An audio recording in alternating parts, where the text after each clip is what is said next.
Helikopter yang ditumpangi Presiden Rusia Vladimir Putin ditembaki pesawat tak berawak atau drone Ukraina saat mengunjungi wilayah Kursk pekan lalu. Serangan itu terjadi saat Vladimir Putin mengunjungi wilayah perbatasan. Ini adalah kunjungan perdana Putin sejak Rusia mengklaim telah mengusir pasukan Ukraina dari daerah itu bulan lalu.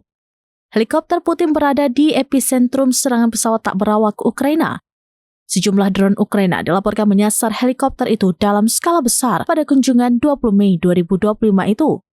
Komandan Divisi Pertahanan Udara Rusia, Yuri Dashkin, baru mengkonfirmasikan kejadian itu pada Senin 26 Mei 2025 kemarin, seperti dikutip dari kantor berita Kremlin TASS.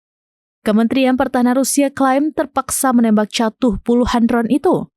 Menurut Dashkin yang disiarkan oleh saluran TV Rossiya 24, intensitas serangan mulai meningkat secara signifikan saat pesawat kepresidenan terbang di atas Kursk. Serangan itu terus terjadi saat Putin juga menggunakan helikopter.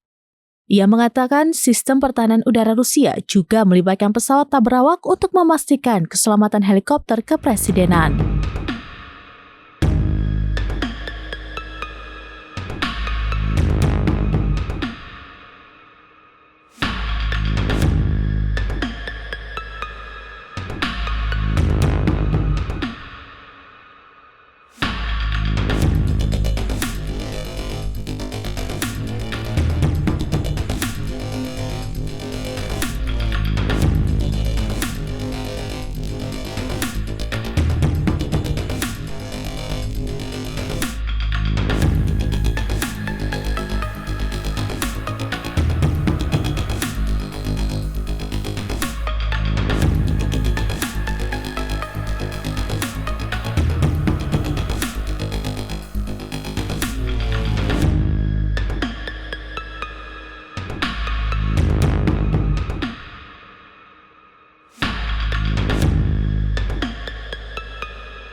Download Tribun X sekarang, menghadirkan lokal menjadi Indonesia.